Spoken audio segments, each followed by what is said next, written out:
بسم اللہ الرحمن الرحیم۔ حضرت سلیمان علیہ السلام نہر کے کنارے بیٹھے ہوئے تھے کہ ان کی نگاہ ایک چیونٹی پر پڑی جو گیہوں کے ایک دانہ لے کر نہر کی طرف جا رہی تھی۔ حضرت سلیمان علیہ السلام اس کو بہت غور سے دیکھنے لگے۔ جب چیونٹی پانی کے قریب پہنچی تو اچانک ایک مینڈک نے اپنا سر پانی سے نکالا اور اپنا منہ کو کھولا تو چیونٹی اپنے دانے کے ساتھ اس کے منہ میں چلی گئی۔ مینڈک پانی میں داخل ہو گیا اور پانی ہی میں بہت دیر تک رہا۔ سلیمان علیہ السلام اس کو بہت غور سے دیکھتے رہے۔ ذرا ہی دیر میں مینڈک پانی سے نکلا اور اپنا منہ کھولا تو چیونٹی باہر نکلی، البتہ اس کے ساتھ دانہ نہ تھا۔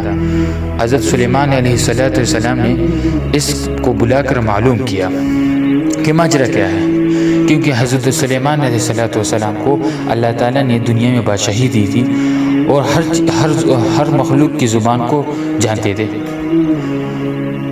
اور اب سلیمان علیہ السلام نے اس چیونٹی سے پوچھا ماجرا کیا ہے اور وہ کہاں گئی تھی۔ اس نے بتایا کہ اے اللہ کے نبی، آپ جو نہر کے تہ میں ایک بڑا کوکلا پتھر دیکھ رہے ہیں، اس کے اندر بہت سے اندھے کیڑے مکوڑے ہیں۔ اللہ تعالیٰ نے ان کو وہاں پر پیدا کیا اور وہ وہاں سے روزی تلاش کرنے کے لیے نہیں نکل سکتے کیونکہ وہ اندھے ہے۔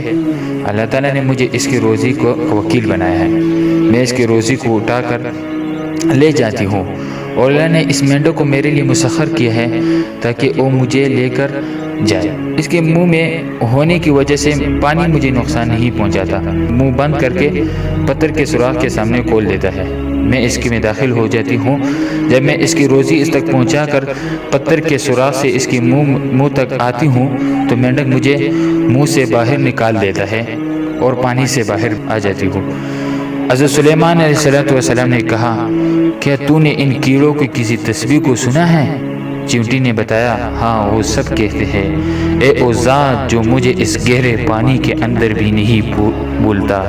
سبحان اللہ، سبحان اللہ و بحمدہ، سبحان اللہ۔